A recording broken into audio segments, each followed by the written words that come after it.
Have you looked at your sub count this morning? No. Why? Oh, 2K subscribers already. Oh yeah? 2K? Oh my god. Thank you guys.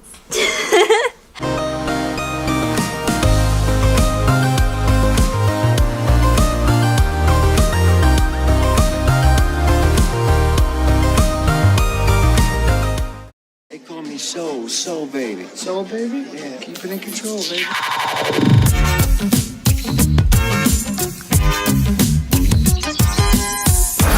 The cool thing about playing Pokemon Go as a YouTuber is it's like I have eyes everywhere. I just ran into James again, who I ran into yesterday, and he let me know there's a Machamp right here. I would have known if I pulled the game out to look, but I was just walking with Cassie, not really bothering with this. So thanks, James.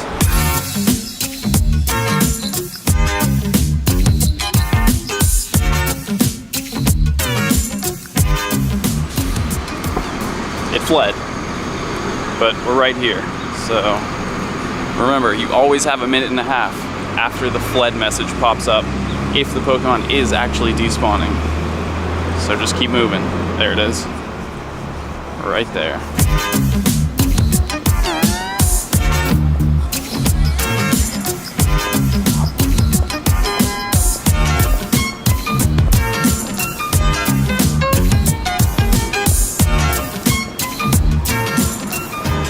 I had to give it the Pineapple Berry because that's a good 20 Machop candies, which I've been using a lot of recently.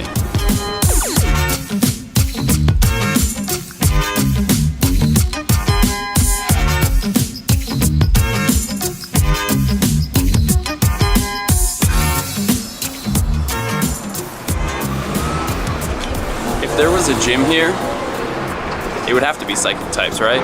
A lot of people talk about adding types to gyms, which honestly I think would be a really fun concept. In the main series, all the gyms have a single type and all the trainers in the gym use that type. So it would be really cool to see the first person who puts a Pokemon in a gym determines the type of the gym, and then everyone else who comes in afterwards has to add a Pokemon of the same type.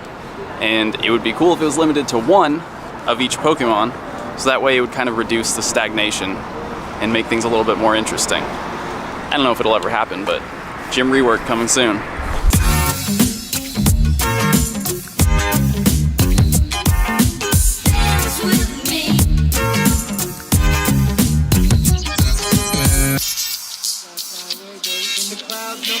Alright, man, that's what I'm talking about. Tears, not fears, man. Is that right? Respect it, don't alright, that's what I'm talking about, baby.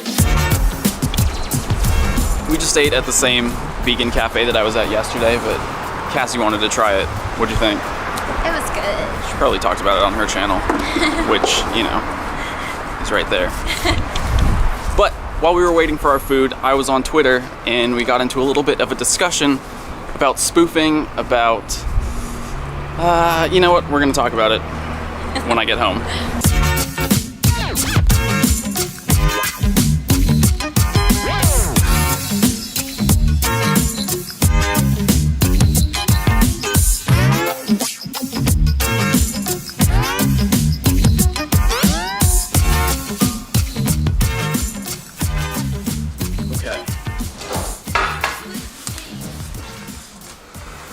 Here we go, spoofing in Pokemon Go.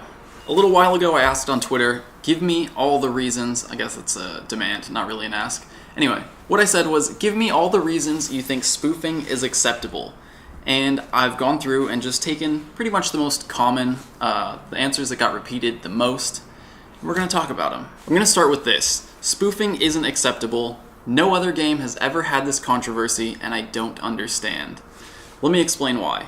Pokemon Go is not like any other game that has ever existed, except Ingress.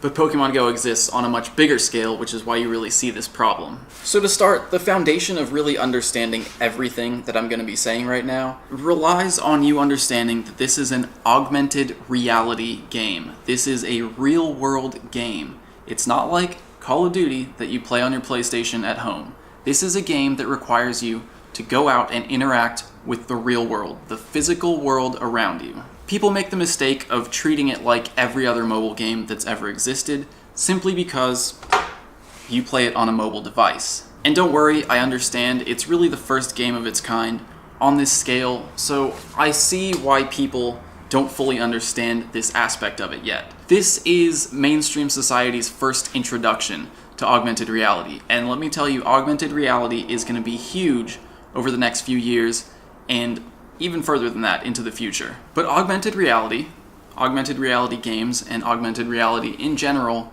rely on one component that regular mobile games, console games, PC games don't have to deal with: reality. And the reality of reality is that reality is not fair.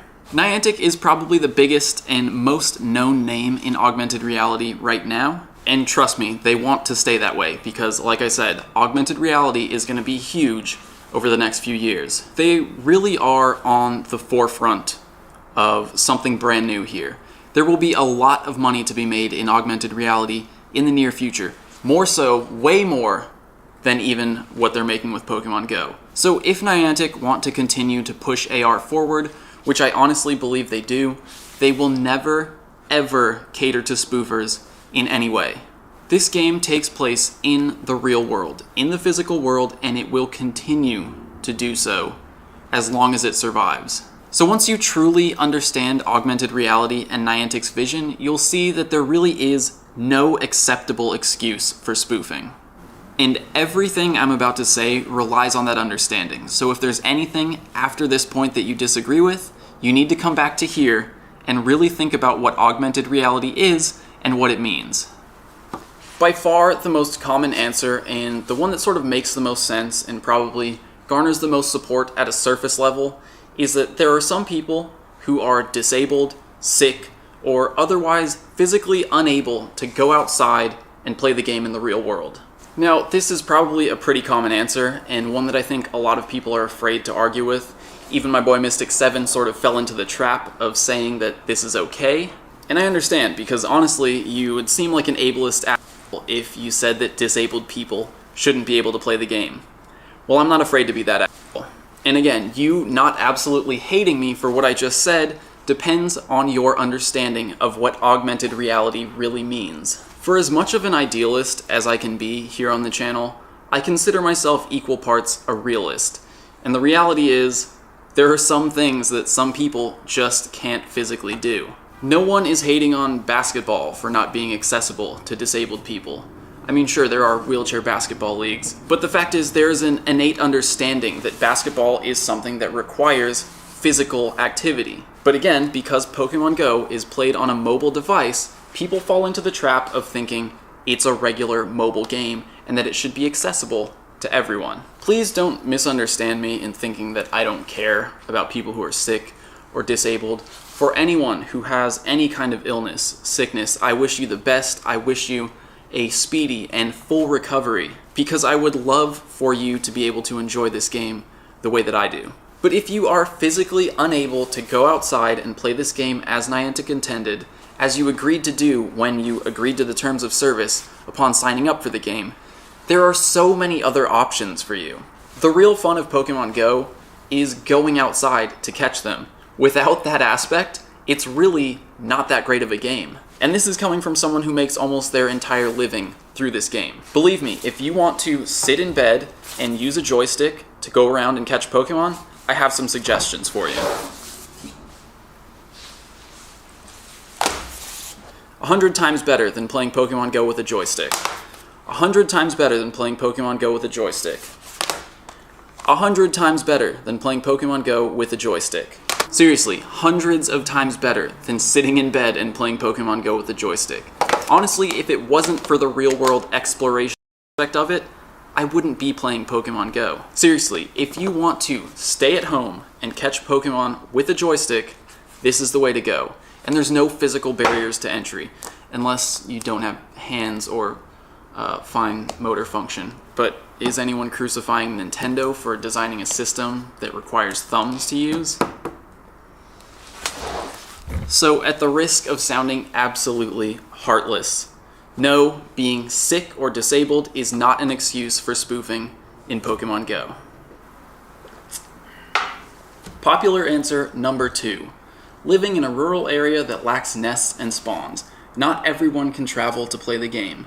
Now, I will actually put some blame on Niantic for this one. It's true that this game does absolutely punish players who live in rural areas, and that is 100% Niantic's fault. The algorithm for determining where spawn points are located is definitely impressive, and I'm sure Niantic's very proud of it, but it favors urban areas way too heavily. Now, we've seen them take small steps towards mitigating that issue. They've increased spawn rates worldwide, they've added spawns to hiking trails, footpaths in rural areas, and even in urban areas. But they need to do a lot more to balance the disparity between urban and rural gameplay. The truth is, when this game was first announced, I envisioned having to go outside of the city to complete my Pokédex, rather than coming into the city, into a specific area like Long Beach, the Pike, Santa Monica Pier. Going to places like Big Bear, Joshua Tree, going on hikes and finding no Pokemon whatsoever is really disappointing. Niantic's vision for the game is to make you go out and explore, so don't punish me for exploring. But at the end of the day, that is the vision for the game, and if you live somewhere that lacks spawn diversity, you gotta get up and go. Can you imagine if Ash never left Pallet Town? He would have caught Rattata, Pidgey, Spearow. Every Pokemon fan's dream was to be a trainer in real life. And as a Pokemon trainer, you have to actually travel to catch your Pokemon.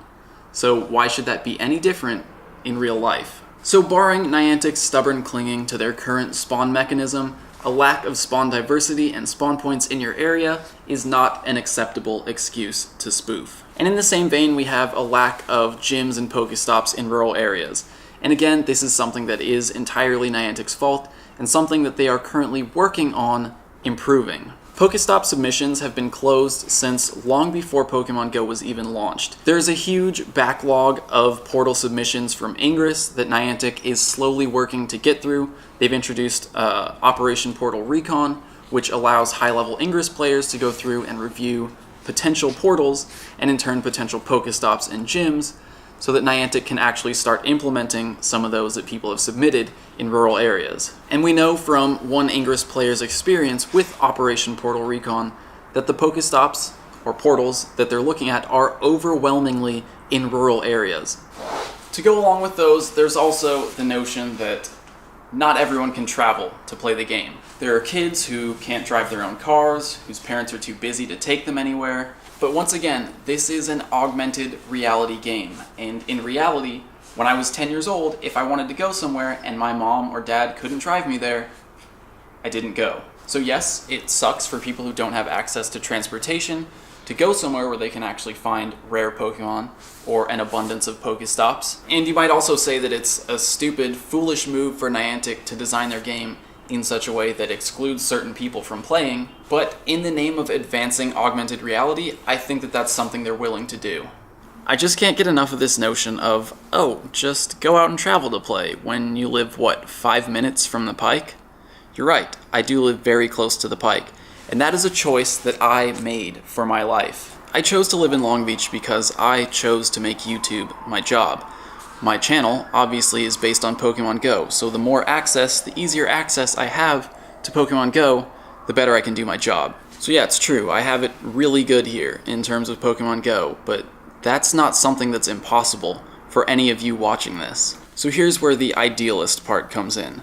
The truth is, in this world, with enough passion, with enough drive, with enough hard work, you can actually make anything possible.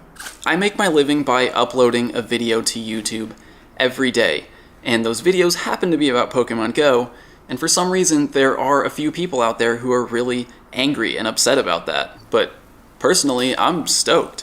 Since I was 10 years old, since Pokemon Go first made an appearance in North America, I wanted to be a Pokemon trainer, and I've done it. I've made myself into a full-time Pokemon trainer. Now, I'm not saying everyone has to start a Pokemon Go YouTube channel in order to have the time and freedom to play Pokemon Go, but the truth is, we live in a time where you can be your own boss. You can create anything you want, and put it online for millions of people to see, and you can make your living that way. You don't have to punch a card. You don't have to work for someone else. You don't have to show up for a 9 to 5 every day. I always have to laugh a little bit to myself when people comment things like, "Bro, you just make Pokemon Go videos all day. How hard could it be?" But if you look up in the corner right there, there's a little arrow, and if you click on it, you can upload a video to YouTube.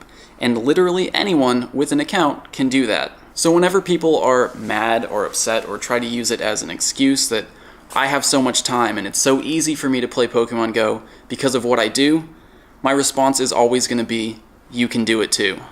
A lot of people have said that it's acceptable to use spoofing to catch region exclusives if you can't afford to travel. I absolutely disagree, and it's not just because I have the luxury to be able to do that. Again, it comes back to reality. This is a real-world game, and Niantic is encouraging you to travel. Obviously, not everyone can do it. We know that they're working on trading, so when that becomes available, I will be more than happy to trade my Tauros to those of you who can't travel outside of your country.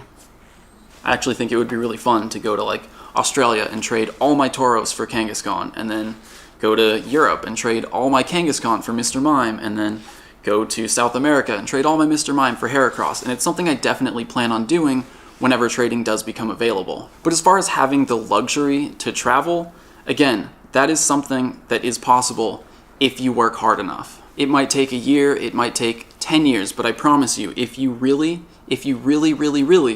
want to travel outside of your country to catch region-exclusive Pokemon, you can make that happen. And honestly, I'm sure Casey Neistat has a ton of great videos on this subject, so I'll find them and I'll link them.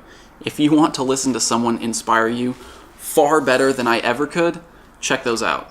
There are a few other excuses that people have offered that kind of go hand in hand.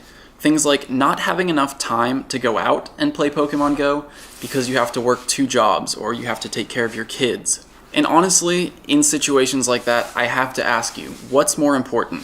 Catching a Dragonite or making sure your kids are healthy?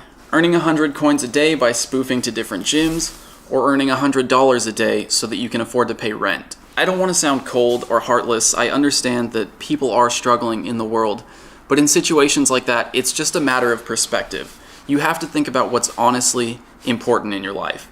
There was a time in my life where I probably wouldn't be playing Pokemon Go because there were so many other things that I was concerned with taking care of first. But as it stands now, I've structured my life. I've built my life in a way that allows me to do that. See, life is all about choices, and some of us have chosen not to have kids because we're absolutely terrified of the responsibility that comes along with it. I chose a lifestyle that would allow me the freedom to travel the way I do.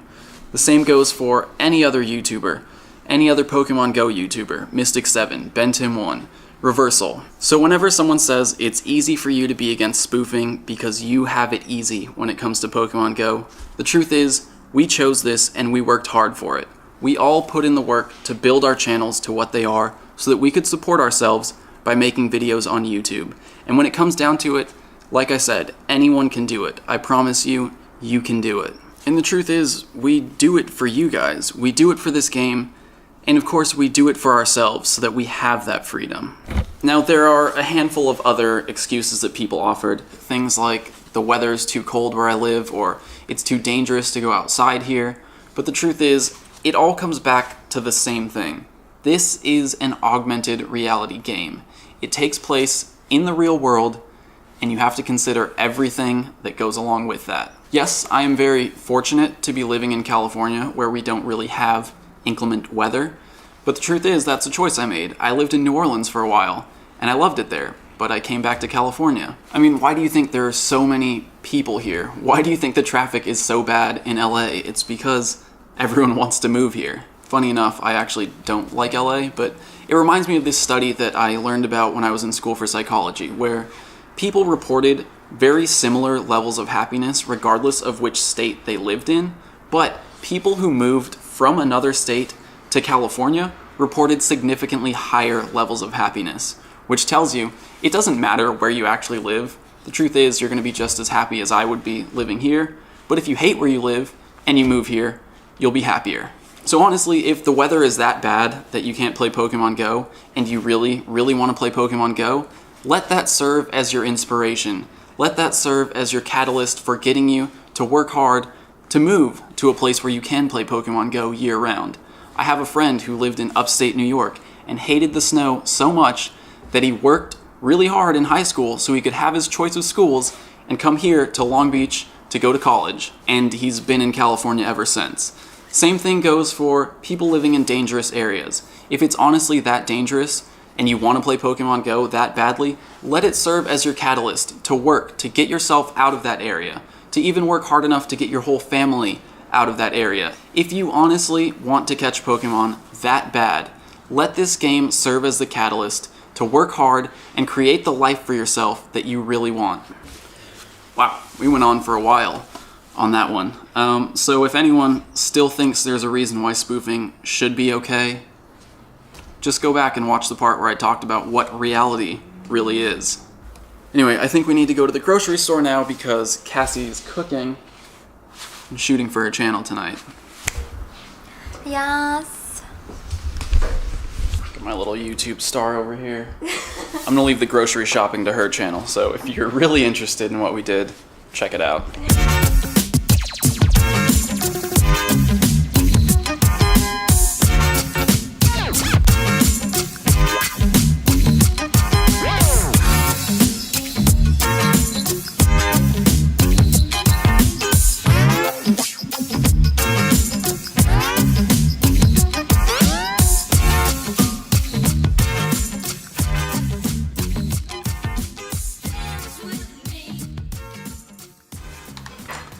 I just sat down to start editing and I realized that I really didn't even explain why spoofing is such an issue, because there are a few people who don't really understand what the problem is. There were quite a few people who tweeted that spoofing isn't an issue as long as people don't participate in gyms. If you're just spoofing around to catch Pokemon, then you should be fine because you're not affecting other people. I'm a huge believer in the idea that you should be free to do whatever you want in life, so long as you aren't negatively affecting other people. So if you spoof around the world to catch all the Dragonites you want, fine.